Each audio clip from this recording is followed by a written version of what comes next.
로마의 바티궁에 가면은 라파엘이 그린 유명한 변화산이라고 하는 그림이 있습니다. 그것을 보면은 두 부분으로 구성된 것을 쉽게 발견할 수 있습니다. 하나는 변화산상의 변화된 모습으로 하나님의 영광스러운 빛 속에서 변형된 예수님과 모세와 엘리야가 무엇인가 중차대한 이야기를 나누는 장면입니다. 다른 하나는 변화되지 못한 산 아래의 모습으로 한 간질병 환자와 그 아버지와 제자들과 바리새인들이 옥신각신 다투고 있는 모습인 것입니다. 오늘 본문 말씀을 바로 한 폭의 아름다운 그림으로 그린 것이 이 라파엘의 변화산의 그림인 것입니다. 우리는 이 그림에서 두 개의 세계를 바라봅니다. 하나는 변화된 세계요, 다른 하나는 변화되지 못한 세계입니다. 변화된 세계는 영광이 있습니다. 거룩함이 있습니다. 기쁨과 화평이 있습니다. 거룩한 경외가 있습니다. 그러나 변화되지 못한 세계는 고통이 있습니다. 아우성이 있습니다. 다툼이 있습니다. 슬픔이 있습니다. 그렇다고 하면 오늘 아침 우리의 삶은 어떻습니까? 나의 삶은 변화된 삶에 속합니까? 그렇지 않으면 아직도 변화되지 못한 세상에 속하여 살고 있습니까? 우리는 이러한 질문을 조용히 던지면서 오늘 본문 말씀을 통해서 하나님께서 우리에게 들려주는 음성을 듣기를 원합니다. 우리 기독교 신앙에 있어서 변화라고 하는 말처럼 중요한 단어가 없습니다. 왜냐하면 우리 그리스도인의 삶은 한마디로 말해서 그리스도 안에서 변화된 삶을 매일매일 체험하고 경험하며 살아가는 삶이기 때문입니다. 요한복음 3장에 보면은 예수님께 니고데모가 찾아와서 영생에 관한 질문을 던졌습니다. 예수님은 물과 성령으로 거듭나지 아니하고서는 결단코 하나님 나라에 들어갈 수 없다고 말씀했습니다. 예수님께서 말씀한 거듭났다고 하는 말, born again이라고 하는 말은 바로 그리스도 안에서의 변화된 삶을 의미하는 것입니다. 로마서 12장 2절에 보면은 이 세대를 본받지 말고 오직 마음을 새롭게 함으로 변화를 받아 하나님의 기뻐하시고 선하시고 온전한 뜻이 무엇인지 분별하라고 바울도 말씀했습니다. 이처럼 성경은 우리에게 이 변화된 삶을 많이 강조해 주고 있습니다. 성경에 보면은 변화에 대한 세 가지 중요한 교훈을 우리는 찾아볼 수 있습니다. 하나는 예수님께서 변형되신 과거의 역사적 사건이고, 다른 하나는 예수님께서 재림하실 적에 우리도 그와 같이 영광스러운 영화스러운 모습으로 변화하게 되리라고 하는 미래적인 사건입니다. 그리고 세 번째는 우리 그리스도인들이 현재의 삶 속에서 매일매일 그리스도 안에서 변화를 체험하며 살아가는 현재적 사건인 것입니다. 오늘 본문 말씀을 통해서 몇 가지 주시는 영적 교훈을 같이 묵상해 보려고 합니다. 첫째로 1절에 보면은 이 변화의 사건이 높은 산에서 이루어진 것을 우리에게 보여줍니다. 1절에 보면 예수님께서 사랑하는 수제자 셋을 데리고 따로 높은 산에 올라갔을 적에 이 사건이 일어났다고 우리에게 설명을 해줍니다. 이 변화의 사건은 큰 거리에나 도시에서 일어난 것이 아니라 높은 한적한 곳에서 일어났다고 하는 사실인 것입니다. 우리가 성경을 읽어보면 기독교 신앙과 높은 산은 밀접한 뗄 수 없는 관계를 맺고 있는 것을 우린 쉽게 발견합니다.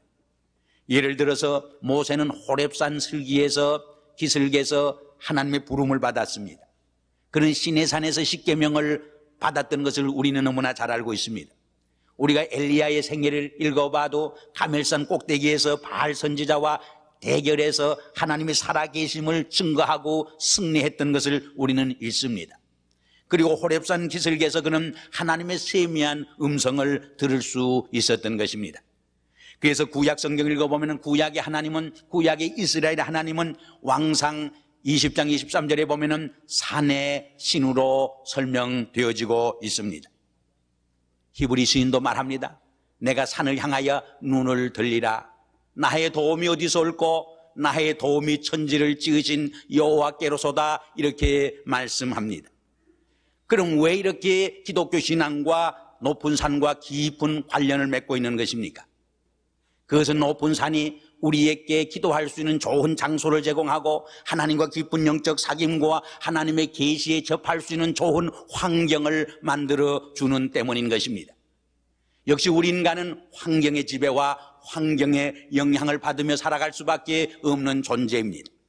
그러므로 우리가 신앙생활에 있어서 좋은 신앙적 환경을 조성해 간다고 하는 것은 대단히 중요한 요소가 됩니다. 우리의 자녀 교육에 있어서도 성공적인 자녀 교육을 위해서 좋은 교육적 환경을 만들어준다고 하는 것이 얼마나 중요한 사건이라고 하는 것을 우리는 너무나 잘 알고 있습니다. 누가복음을 읽어보면 예수님께서 오늘 사건을 설명하는 가운데 하나님 앞에 기도하시기 위해서 이 변화산상에 올랐다고 했습니다. 그리고 기도하실 적에 그의 모습이 변형되었다고 우리에게 설명을 해줍니다. 그러므로 우리도 예수님처럼 종종 분주한 일상생활을 떠나서 분주한 도시생활을 떠나서 한적한 높은 산을 찾아 주님과 함께 영적 교제를 나누고 주님의 계시에 접해볼 수 있는 시간을 갖는다고 하는 것이 얼마나 중요한 사실인지 알 수 없습니다. 시편 46편 10절에 보면 너희는 가만히 있어 내가 하나님 됨을 알라고 하나님은 우리에게 말씀합니다. 우리는 너무 일생생활에 쫓기고 바빠서 하나님과의 깊은 영적 교제 속에서 하나님의 세미한 음성을 듣는 시간을 갖지 못하므로 우리의 내적 삶이 메말라가고 우리의 영적 삶이 고갈되는 것을 느낄 때가 얼마나 많이 있습니까? 특별히 현대인의 삶은 너무나 바쁩니다. 현대인의 가장 큰 병이 뭐냐? 어떤 이가 가만히 앉아 있을 수 없는 병이라고 그랬어요. 어디론가 갈 수 있는 방향이나 목적도 없으면서 자꾸만 일어서서 돌아다니는 방황자, 방랑자, 이것이 현대인의 병이라고 말해 볼 수 있는 것입니다. 물론 한적한 곳은 문자적으로만 우리가 이해해서는 안 됩니다. 비록 높은 산이라고 할지라도 온갖 세상의 잡념으로 온갖 세상의 여러 가지 세속적인 생각으로 꽉 차 있을 적에 그 높은 산은 오히려 큰 거리로 변화될 수 있는 것입니다. 오히려 도시 생활로 바뀌어질 수 있는 것입니다. 그러나 비록 큰 거리나 복잡한 도시의 삶 속에서도 하나님과 깊은 묵상 속에 잠길 적에 하나님과의 깊은 영적 사귐 속에 잠길 적에 거기에서 우리는 한적한 높은 산을 즐길 수 있게 되어지는 것입니다. 그 점에서 어떤 의미에서 우리의 병상의 시간이 가장 주님과 깊은 영적 사귐 속에 들어갈 수 있는 한적한 높은 산이 되어질 수 있다고 하는 것을 우리는 깨닫게 되어집니다. 우리는 분주한 일상성 속에서 자기 자신을 성찰하고 자기 삶을 들여다보고 자기의 내적 삶을 살찌워갈 수 있는 기회를 상실할 때가 얼마나 많습니까? 그러나 오히려 몸이 아파서 병상에 눕게 될 적에 오히려 자기의 삶을 조용히 묵상하고 성찰하고 하나님과의 깊은 영적 사귐 속에 들어가는 놀라운 영적 체험을 할 때가 우리에게 있는 것입니다. 중세기에 세계 어두운 세계를 빛냈던 성 프란시스는 원래 부유한 아들로 태어나서 고생을 모르는 사람이었습니다. 그런데 한 번은 중병에 걸려서 세상을 떠날 뻔했습니다. 그는 그 중병 속에서 고생을 하는 가운데 하나님의 음성을 듣게 된 것입니다. 내 아들아, 내 집을 채우라고 하는 하나님의 음성을 듣는 순간 병에서 나음을 받았습니다. 치유함을 받았습니다. 그때 그는 육신의 병만 고침받은 것이 아니라 심령의 병을 고침받았습니다. 내적 기쁨과 평안을 되찾게 된 것입니다. 그래서 자기의 온 생을 바쳐서 가난하고 병들고 소외된 사람들을 돌보고 섬기는 생활을 위해서 자신의 일생을 바치고 복음 증거를 위해서 자기의 모든 정성과 탤런트와 재물을 바쳐서 하나님께 영광 돌렸던 것을 우리는 알고 있습니다. 그에게 어떻게 이런 변화가 일어날 수 있었습니까? 만일에 병상에 한적한 시간이 없었다고 하면 그에게 이런 변화가 결코 일어날 수 없었을 것입니다. 전에 엘가라고 하는 유명한 음악 평론가가 어떤 여성의 노래를 듣고 그렇게 평을 했습니다. 그 여성의 음악은 기술적인 면에서는 손색이 없는 완벽한 것이라고 말했습니다. 그러나 깊은 인생의 체험에서 흘러나오는 삶의 감화와 감동력을 주는 표현은 부족하다고 말했습니다. 그러면서 계속 말하기를 만일 그녀가 어떤 마음에 큰 상처를 입고 어떤 마음에 큰 고통을 당할 적에 오히려 위대한 가수가 위대한 성악가가 되어질 수 있을 것이라고 평을 했던 것입니다. 그 말은 옳은 말입니다. 우리의 삶의 과정에서 때로는 넘어지기도 하고 실패도 하고 질고와 병고에 걸려 고통을 당할 때도 있지만 그것이 우리의 인격을 성숙시키고 우리로 하여금 내적 삶을 풍요케 하는 것을 우리는 종종 체험할 수 있게 되는 것입니다. 이블린 크리스토센이라고 하는 여성이 있는데 그분이 쓴 책에 보면은 여성이 기도할 때 무슨 일이 일어나는가 그런 책이 있습니다. 그분은 그 책에서 우리 인간이 변화되는 것은 인간의 힘으로는 도저히 불가능한 것이고 하나님의 힘에 의해서 변화를 받는데 우리가 하나님 앞에 기도할 적에 그러한 변화가 일어난다고 말합니다. 우리가 하나님께 기도할 적에 그리고 그 기도 속에서 하나님의 음성을 조용히 듣고 그 음성에 순종할 적에 우리의 삶 속에 조용한 변화가 일어나게 되는 것을 그는 기록을 합니다. 이 책을 쓴 후에 이 여성은 너무나 유명해졌습니다. 그래서 밤낮으로 불려다니면서 간증도 하고 집회도 하게 되었습니다. 그러자 그 가정에 큰 어려움이 부닥치게 되었습니다. 남편과 자기 사이에 자기와 자녀들 사이에 만남과 교제의 시간이었기 때문에 많은 갈등과 어려움이 생기게 되었습니다. 그래서 하나님 앞에 엎드려서 기도드리기 시작했습니다. 하나님 아버지, 우리 남편을 변화시켜 주세요. 우리 자녀들을 좀 변화시켜 주세요. 1년 이상 기도했지만은 오히려 아무런 변화의 사건이 일어나지 않았습니다. 오히려 문제가 더 악화되고 그 갈등이 심화되어 갔습니다. 그때에 자기가 한 가지 놀라운 사실을 깨닫게 되었습니다. 그것은 자기의 기도의 내용이 잘못된 것을 깨달은 것입니다. 그래서 그 순간부터 기도의 내용을 고치게 되었습니다. 하나님 아버지, 변화되어야 할 사람은 우리의 남편이 아닙니다. 변화되어야 할 사람은 우리의 자녀들이 아닙니다. 변화되어야 할 사람은 나 자신입니다. 주님, 내 자신을 변화시켜 주시옵소서. 이렇게 1년 반 정도 기도했을 적에 그 가정에 놀라운 기적이 일어나게 되었습니다. 한 1년 반 전에 자기의 딸 18살 난 제인이 어머니를 향해서 쏘아붙였습니다. 어머니의 설교나 어머니의 철학 강의를 다시는 듣고 싶지 않아요. 어머니가 나에게 타이를 적에 어머니의 얼굴이 변하고 안색이 변하고 목청이 변하고 있음을 알고 있느냐고 쏘아붙이고 집을 나가버린 것입니다. 그러나 1년 반 후에 사랑하는 딸로부터 자기 생일 때에 하나의 선물과 함께 카드가 날라왔습니다. 그 카드에는 침묵 속에서 많은 것을 나에게 말씀하는 어머니에게 하고 거기 어머니에 대한 감사와 어머니에 대한 사랑을 쭉 기록을 하고 있습니다. 어머니, 나는 며칠 전 기도서 2장 7절 읽으면서 어머니의 모습을 거기에서 발견했어요. 어머니가 베풀어준 사랑과 어머니의 지도와 어머니의 교훈에 대해서 감사합니다 하고 자기 잘못을 고백하고 참여하는 그런 내용의 글이었습니다. 이 어머니는 그 카드 읽으면서 한없이 눈물을 흘리고 하나님 앞에 감사와 감격의 기도를 드리게 된 것입니다. 그리고 이 체험을 다시 한 권의 책으로 써서 주님, 나 자신을 바꾸어 주시옵소서 하는 책을 썼습니다. 그리고 이 책을 통해서 많은 사람들에게 새로운 변화의 역사를 불러일으키게 된 것입니다.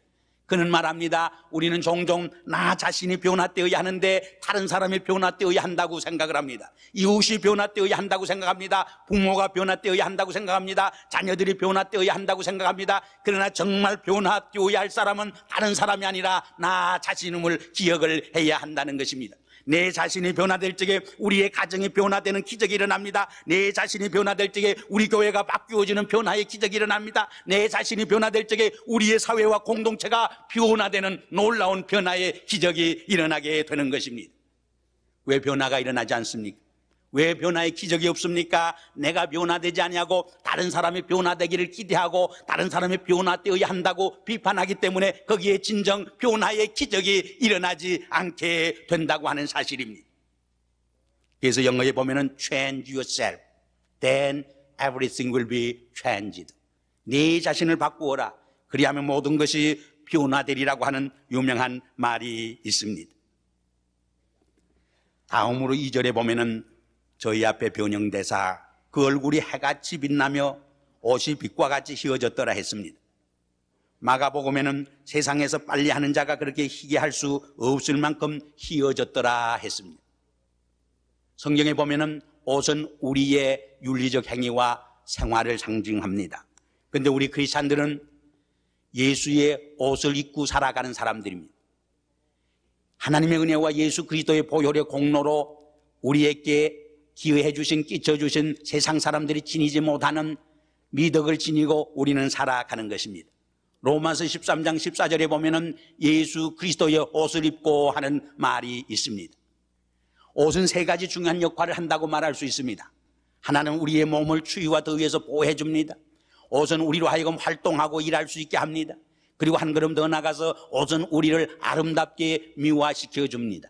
그래서 여성들은 특별히 아름다운 옷을 만들고 아름다운 옷을 사입기 위해서 얼마나 신경을 씁니까? 우리가 예수 그리스도의 옷을 입고 살 적에 우리 그리스도인들은 예수 그리스도의 보호와 인도를 받게 됩니다. 예수 그리스도와 더불어 하나님의 사역에 동참하게 됩니다. 한 걸음 더 나가서 하나님의 아들로서, 주님의 제자들로서 아름다운 인격의 미덕을 갖추고 살아가게 되는 것입니다.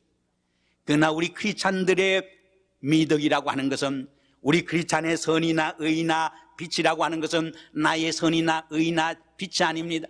예수 그리스도의 선과 예수 그리스도의 의와 예수 그리스도의 빛을 받아서 반사하는 의요 선이요 빛에 불과하다고 하는 것을 우리는 명심해야 합니다. 우리 크리스찬들이 빠지기 쉬운 유혹이 뭐냐? 예수 그리스도의 옷을 벗어버리고 내 옷을 자랑하려고 하는 유혹인 것입니다. 우리가 성경을 읽고 기독교 역사를 읽어보면 얼마나 많은 사람들이 믿음으로 구원 얻는다고 하는 이 진리가 불만족스러워서 내 공로로, 내 업적으로 구원을 받는다고 하는 그릇된 다른 복음을 증가하려는 유혹에 빠진 적이 얼마나 많이 있습니까? 바로 이것을 극복할 수 있을 적에 우리는 오히려 진리 안에 머물 수 있게 됩니다. 그 진리 안에서 주어지는 참 자유와 그 진리 안에서 주어지는 참된 구속의 은총을 체험하며 살아갈 수 있게 되는 것입니다. 그러나 이것이 쉽지 않습니다. 워낙 우리 인간은 누구나 자기의 의를, 자기의 옷을 자랑하려고 하는 이러한 자기중심적인 삶이 있기 때문입니다. 전에 어떤 분이 좋은 값비싼 시계를 하나 샀는데 너무너무 자랑하고 싶어서 자랑할 수는 없고 길 가는 어떤 사람을 붙들고 자기 시계를 팔을 걷어붙이면서 선생님 몇 시죠? 물었다는 이야기가 있습니다. 마찬가지로 우리는 나의 옷을 좀 돋보이게 하기 위해서, 드러내기 위해서 오히려 예수 그리스도의 옷을 벗어버릴 때가 얼마나 많습니다. 우리 예배를 드릴 적에 성직자들이 가운을 입고 성가대가 가운을 입는 것은 바로 이러한 나의 옷을 숨기기 위함입니다. 나의 옷을 가리우고 오직 예수 그리스도의 옷만을 덧입기 위해서 그렇게 하는 것입니다. 그러므로 참된 크리스찬의 미덕은 주님 나의 옷을 나타내지 않게 하여 주시옵소서, 오직 주님의 옷만을 드러내게 하시옵소서, 주님 나의 의와 선을 드러내지 않게 하시옵소서, 오직 주님의 의와 선만을 나타내게 하시옵소서, 주님 나의 영광과 뜻을 드러내지 않게 하시옵소서, 오직 주님의 영광과 뜻만을 드러내게 하시옵소서, 이렇게 기도하며 사는 삶에 있는 것입니다. 그리고 3절에 보면은 모세와 엘리야가 예수로 더불어 무엇인가 깊은 이야기를 나누었다고 했습니다. 여기는 아주 중요한 신학적 의미가 담겨져 있습니다. 모세는 율법을 대표합니다. 엘리야는 선지자를 대표합니다. 예수는 복음을 대표하는 것입니다. 일반적으로 많은 분들이 복음과 율법은 상반적인 것이라고 생각합니다. 그러나 오늘 본문 말씀에서 모세와 엘리야와 예수님이 함께 이야기했다고 하는 것은 무엇을 우리에게 말해주는가 하면은 이 예수 그리스도의 구속의 사건을 이 율법과 선지자가 함께 협력해서 그 구속의 사업에 동참하고 협력했던 것을 우리에게 말해주는 것입니다. 이때에 세 사람이 무엇을 이야기했을까? 마태복음과 마가복음에는 그 이야기가 기록되어 있지 않습니다. 그러나 누가복음을 읽어보면 이때에 주님께서 예루살렘에 들어가시어서 온 인류를 구속하기 위해서 십자가를 지실 것을 거기 이야기했던 것을 우리에게 말해줍니다. 예수님은 바로 율법을 완성시키기에 오신 것입니다. 이 예수 그리스도의 구속 사업의 율법과 선지자가 협력해서 선을 이루었던 것입니다. 우리가 그리스도 안에서 새 삶을 체험하게 될 적에, 성령의 역사를 통해서 변화산을 경험하게 될 적에 전에는 오히려 장애거리고 방해거리고 거침돌이었던 것처럼 느껴졌던 것도 오히려 하나님의 뜻을 이루고 하나님의 영광을 성취하고 하나님의 복음에 동참하는 데 선한 도구로 쓰임받는 것을 우리는 깨닫게 되는 것입니다. 전에 어떤 여성이 간증하기를, 너무너무 결혼하고 가정에 시험이 많았습니다. 너무너무 많은 어려움을 당했습니다. 그때는 그 의미를 몰랐기 때문에 하나님을 원망하기도 했습니다. 왜 나에게 믿음대로 살려고 하는 나에게 많은 시련과 고통이 있습니까? 울부짖기도 했습니다. 많은 눈물을 흘리기도 했습니다. 그러나 얼마 동안 지난 후에 놀라운 하나님의 진리를, 교훈을 깨달았다고 그는 간증하고 있는 것을 들었습니다. 그것은 자기처럼 가정에 많은 어려움과 고난을 당하는 많은 가정들을 상담해주고 사역해주고 도와주고 협력해주고 그들을 목회하기 위해서, 목양하기 위해서 하나님께서는 그러한 고난과 역경 속에서 훈련시켜줌을 깨달았을 적에 오히려 과거의 많은 고난과 역경을 하나님 앞에 감사하게 되었다고 하는 이야기였습니다. 얼마나 아름다운 이야기입니까? 그리스도 안에서 변화를 체험한, 그리스도 안에서 성령의 역사에 충만한 역사를 체험한 분들에게는 모든 것이 협력해서 우리의 질병과 우리의 실패와 우리의 고난의 경험마저 협력해서 하나님의 뜻을 이루는 놀라운 삶을 우리는 경험하게 되어지는 것입니다. 마지막으로 베드로는 그 장엄한 변화산의 체험을 했을 적에 주님께, 여기가 좋사오니 장막셋을 지어서 하나는 주님을 위해서, 하나는 모세를 위해서, 하나는 엘리야를 위해서 하사이다, 이렇게 제안을 했습니다. 그러나 예수님은 그 제안을 받아들이지 아니했습니다. 그 변화산 아래로 내려가서 간질병으로 고통당하는 아이를 치유해주고 가난과 소외된 많은 사람들을 섬기고 봉사해 주었던 것을 우리는 기억을 하고 있습니다. 여기 아주 중요한 교훈이 담겨져 있습니다. 우리 그리스도인들이 빠지기 쉬운 유혹이 무엇입니까? 변화산상에 머물려고 하는 유혹인 것입니다. 그것은 영적 이기주의입니다. 이것은 하나의 신앙의 도피주의입니다. 우리가 변화산을 체험하는 이유가 어디에 있습니까? 산 아래로 내려가서 고통당하는 자를 위해서 십자가를 지기 위함인 것입니다. 변화산을 체험했으면 담대하게 용기 있게 십자가를 지기 위해서 변화산을 체험했던 것입니다. 또 다른 하나는 이 변화산에 체험 없이 마을 아래로 내려가려고 하는 유혹입니다. 그때 우리는 하나님의 영광을 드러내기보다는 오히려 인간적인 더러운 냄새를 풍기게 됩니다. 여러 가지 하나님의 영광을 가리우는 실패의 삶을 살게 되어지는 것입니다. 그러므로 우리 크리스찬의 삶에는 두 개의 삶이 있어야 합니다. 하나는 변화산으로 오르는 신령한 삶입니다. 그리고 거기에서 이는 내 사랑하는 아들이니 이는 나의 기뻐하는 자라고 하는 하나님의 음성을 들을 수 있어야 하는 것입니다. 그리고 산 아래로 내려가는 봉사와 섬김의 삶인 것입니다. 산 위로 올라가는 삶만 있을 적에 신비주의자가 됩니다. 그러나 마을 아래로 내려가는 삶만 있을 적에 세속주의자가 됩니다. 산 위로 올라가는 삶과 산 아래로 내려가는 삶이 잘 조화와 일치를 이룰 적에 우리는 건전한 헬시한 크리스찬의 삶을 감당할 수 있게 되어지는 것입니다. 바로 이러한 축복된 삶이 오늘 아침 주님 앞에 나와 경배드리는, 예배드리는 모든 여러분들에게 이루어지기를 주의 이름으로 기원합니다. 기도하시겠습니다. 아버지 하나님, 이 한 시간 세상에서 지치고 피곤한 심령들이 주님 앞에 경건히 머리 숙였습니다. 이 한 시간 예배가 저 변화산상의 변화의 체험의 시간이 되게 하시옵소서. 한적한 높은 산이 되게 하시옵소서. 그러나 우리는 이 산정에 머물지 아니하고 십자가를 지기 위해 세상 속으로, 가정으로, 저 거리로 뛰어들게 하시옵소서. 그러나 저희 홀로 가지 아니하고 주님의 말씀과 성령 안에서 변화된 새 생각, 새 마음, 새 행동, 새 삶을 가지고 역사 속에 뛰어들게 하시옵소서. 이러한 다짐과 결단을 하는 주의 성남 성녀 위에 주님의 놀라운 성령의 은총이 충만케 하시옵소서. 예수님의 이름으로 감사하며 기도하옵나이다. 아멘.